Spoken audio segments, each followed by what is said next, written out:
El griego moderno, tal como se conoce hoy en día, deriva del griego antiguo a través del griego medieval o bizantino. Además, se define como el idioma oficial de Grecia y de Chipre. Aparte de eso, es una de las lenguas oficiales de la Unión Europea.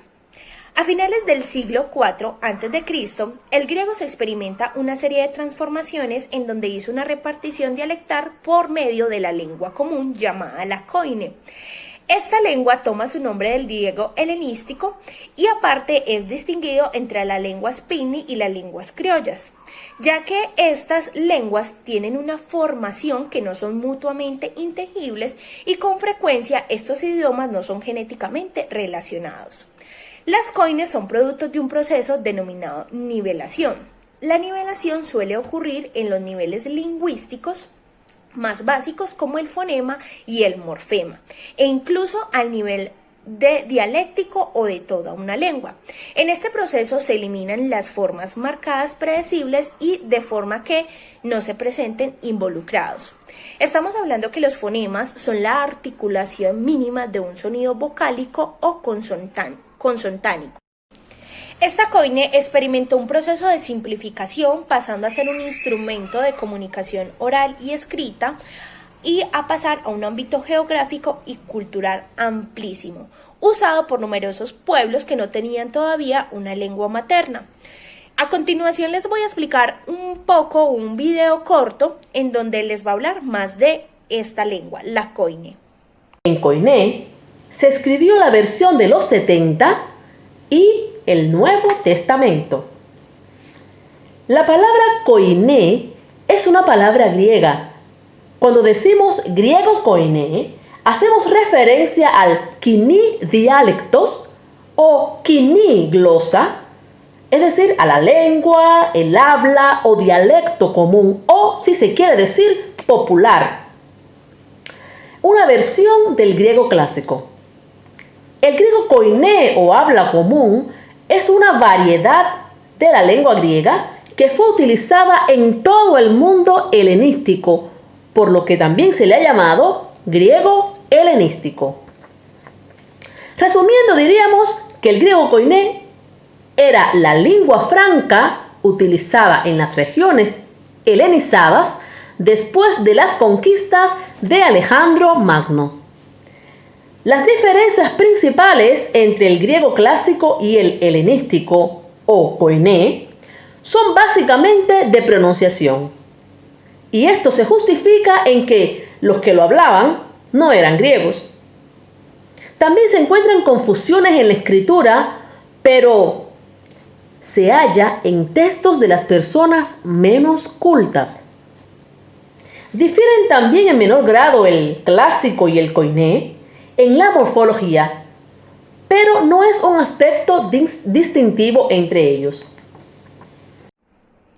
Después llegan los tiempos donde se hace la fundación de Constantinopla. En el 392, Teodosio, al dividir el trono a sus hijos Arcadio y Honorio, establece la división del imperio en la par orientis al primero y una par occidentis al segundo. Este acontecimiento es la causa última del origen y formación del Imperio Bizantino, que poco a poco se fue separando en lo administrativo y en lo real del Imperio Occidental. Tal situación consolida la oficialización del griego como lengua de la par orientis en el siglo VI, ya que para la par occidentis se consolida en el latín y posteriormente da origen a otras lenguas, asegurándose el modelo de lengua arcaizanti en la escuela, el palacio y la literatura durante toda la duración del Imperio Bizantino. Sin embargo, ni siquiera ese modelo de lengua es unitario. Esto se debe a que las principales comunidades griegas están en gran parte del mundo, con una mayor influencia en zonas como Canadá, Estados Unidos, Australia, República Federal, Alemania y Reino Unido. El grado de arcaísmo o anticuado es variable según autoridades y épocas. Así, por ejemplo, parte de la himnografía, que son algunos himnos o cantos, y sobre todo la croniquística, utiliza variedades muy heterogéneas del lenguaje, con una base predominante de koine, pero con inclusión esporádica de rasgos cercanos al lenguaje hablado. El predominio de esta literatura escrita enmascara y ha dificultado mucho la detección y análisis del griego vulgar hablado anteriormente a los siglos XII y XIII, en fechas tales como el 750 a.C., en la que encontramos las primeras composiciones en lengua vulgar, fecha en la que vemos registrada la formación de las primeras colonias griegas al sur de Italia y Felicia. Las alteraciones más importantes habían ido relacionándose en los siglos precedentes, estas con la necesidad de adaptarse a los otros pueblos para encontrar soluciones a los riesgos de una sociedad unidireccional. Desde el siglo pasado, los lingüistas italianos consideran estos dialectos derivados de la inmigración producida en épocas bizantinas a partir del siglo VIII. Por el contrario, Froust y Karadasa sostienen con más razón que el núcleo esencial de estas hablas desciende del griego hablado en la Magna Grecia o en la Antigüedad, y en lo que se fueron incorporando, eso sí, elementos innovadores a partir de la entrega y la llegada de monjes refugiados en Italia como consecuencia de la controversia iconoclastas, y más tarde refugiados procedentes sobre todo del Peloponeso occidental. A finales del siglo XI hacen ya su aparición los turcos selyúcidas, y en el siglo XIII dominan gran parte de Asia Menor. Solo los enclaves del Ponto y el Imperio Nicea en el noreste de la península Anatolia son los territorios asiáticos controlados por los bizantinos.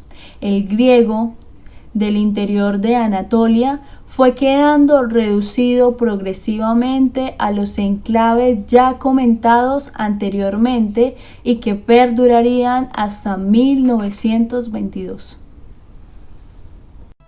En el año 395, Teodosio el Grande decidió dividir el Imperio Romano entre sus dos hijos, y a su hijo Arcadio le correspondió el lado oriental. Su imperio perduró 1000 años más que el Imperio de Occidente y tuvo como capital a Constantinopla, antiguamente conocida como Bizancio. El Imperio Bizantino comprende uno de los mayores imperios de la historia, ya que se supo ser una potencia a nivel mundial y trascendió a lo largo de los siglos. El Imperio Bizantino abarcó la península de los Balcanes, Asia Menor, Siria, Palestina, Egipto y las islas del Mediterráneo Oriental. El desarrollo del comercio, la navegación y la industria en las ciudades bizantinas le permitió acumular grandes riquezas y mantener su poder. Constantinopla fue la ciudad más grande y poblada de Europa durante la Edad Media. Allí se concentraban mercancías que llegaban de Oriente y que tenían gran demanda en Europa, como la seda, las especias, las pieles, las piedras preciosas, las esencias y el marfil. La religión jugó un papel bastante importante en el éxito que llegó a tener el Imperio Bizantino, ya que a través de ella se unificó el Occidente y el Oriente para asegurar el bienestar de la nación. El cristianismo era la religión que dominaba en el Imperio Bizantino, al igual que en el romano. Esta era fundamental en la vida diaria de la población bizantina, tal como se puede observar en las obras artísticas de la época. El emperador del imperio era considerado el mayor exponente de la Iglesia. El Imperio Bizantino favoreció el desarrollo de una cultura en la que se fusionaron elementos romanos, griegos y persas, su lengua oficial. Luego de la intervención de mis compañeras, mostraremos acá un poco de lo que fue la conquista sobre el Imperio Constantinopla, por allá por 1204. Tendremos también acerca de la información que ya supimos por parte de las compañeras, con lo que fue la evolución de la lengua, de la fonética y de la manera en cómo se expresaban en esta época. complementaremos un poco acerca de esta misma información.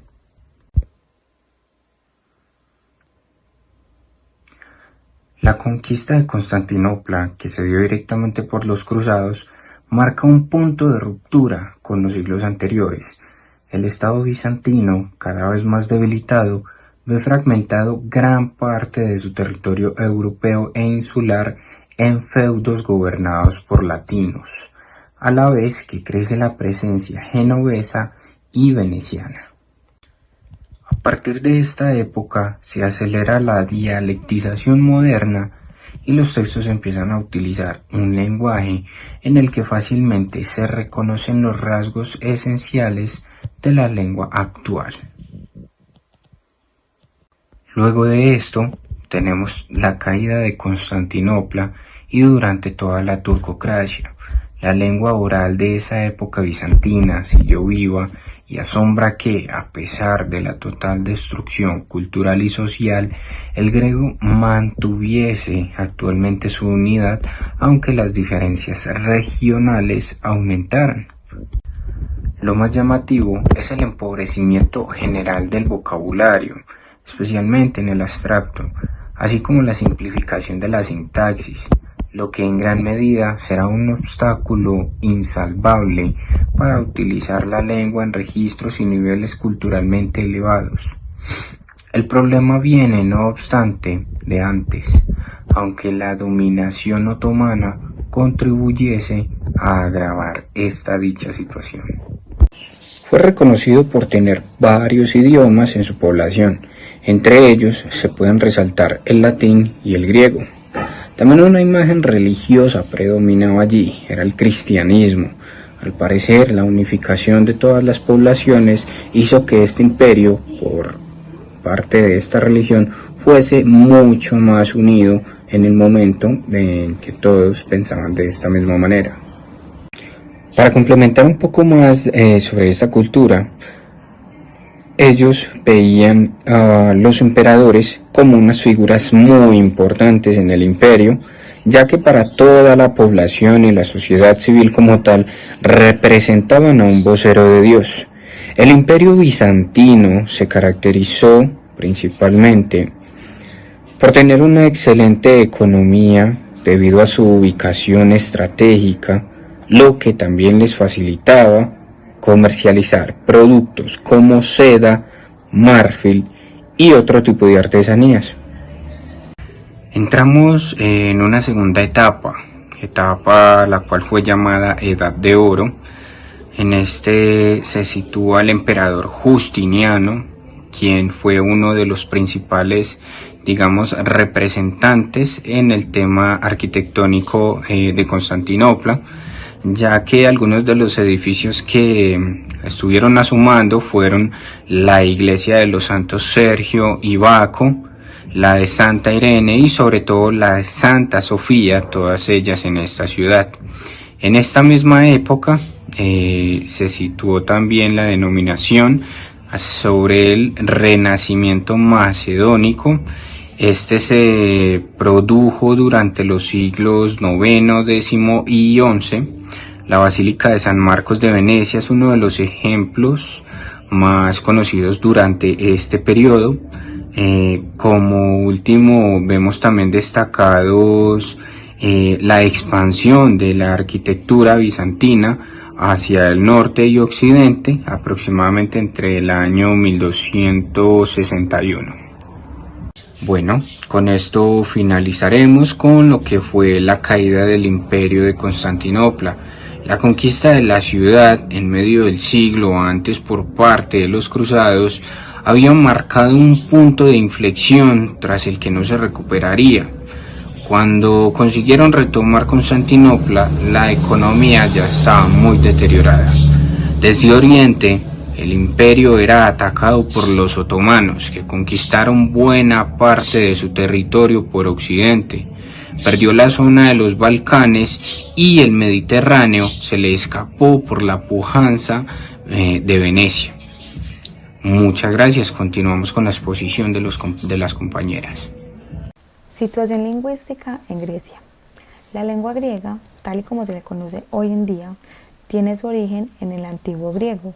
Europa es un mosaico de lenguas, las cuales se han venido moldeando a través de los tiempos, gracias a la influencia de tres culturas que son la eslava, la latina y la germánica, que proceden del mundo grecorromano. El griego es una lengua cerrada que no le ha dado prioridad a las nuevas lenguas y por eso les resta como importancia a las lenguas minoritarias. El griego es la lengua materna de 13.000 millones de habitantes, por tal motivo se convierte en la lengua oficial de Grecia, donde los griegos tienen su propio alfabeto. En el sur de Italia se presenta una lengua más viva y original, lo que hace que esta no se pierda completamente. Cabe aclarar que en Chipre el griego ha sido sujeto a una variedad, ya que este se encuentra bajo el francés y con la independencia de Gran Bretaña. En 1960 también el inglés entró a tomar como cierta fuerza en la lengua chipriota. Aunque proviene del griego antiguo, ha sufrido una fuerte como evolución, un fuerte cambio con los años. Actualmente su denominación es Demotikí, convirtiéndose así en el idioma oficial de Grecia y Chipre. También un dato curioso de las lenguas griegas es que se conservan los escritos más antiguos, de más de unos 3.400 años de antigüedad. El griego moderno es derivado del griego antiguo, que es proveniente de la familia indoeuropea. Con la conquista de Constantinopla por los cruzados se produce una fragmentación en el territorio europeo e insular, haciéndose más fuerte a la presencia genovesa y veneciana. Y es a partir de esa época donde se comienza el dialecto moderno, donde en la escritura de los textos se utilizan muchos rasgos de la lengua actual. Esto quiere decir que el griego moderno, lengua oficial de Grecia, es una lengua diferente al resto, diferente al griego antiguo, con características gramaticales y fonológicas, diferentes resultados de siglos de cambio lingüístico, durante las cuales las estructuras del griego antiguo cambiaron hasta dar lugar a una lengua diferente. Dicho de otra manera, los hablantes del griego moderno no son capaces de hablar y de comprender los textos del griego antiguo si previamente no han estudiado pues como dicha lengua, porque aunque estas lenguas estén relacionadas, no son mutuamente legibles. La lengua griega, como ya lo hemos dicho, es la historia más larga, la que todos conocemos. Desde mediados del segundo milenio antes de Cristo hasta nuestros días nos llegan los testimonios del griego.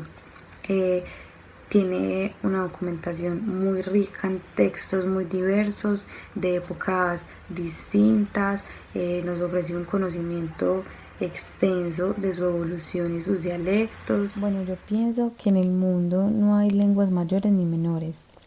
Cada una se encarga pues como de dejar su legado tanto cultural como humano. Y aún así, al pasar de los años, estas lenguas tengan pues como ciertos cambios, no dejemos de ver como lo más importante de ellas, lo que nos entregan, textos extensos, conocimientos, cosas que yo creo que todo el mundo deberíamos de saber. Complementando sobre esta época que nos menciona nuestra compañera Laura, también se vive el concepto del Renacimiento. Aplicado en estos tiempos recientes se refiere al hecho de que los mismos griegos consideraron de que se formaba una nueva civilización, pero como la del Renacimiento moderno europeo se basaba en el antiguo prestigio, en este caso representaba la época heroica, la cual consideraban que estaba reflejada en los poemas hemóricos. El Renacimiento tiene lugar tras los siglos oscuros equiparados de la Edad Media por la historiográfica moderna.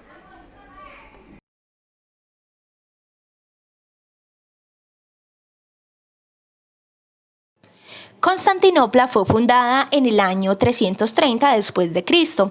Tras 3 años de trabajo de embellecimiento y creación de defensas en la ciudad, se dice que para estas obras se utilizó más de 40.000 trabajadores, en su mayoría esclava goda.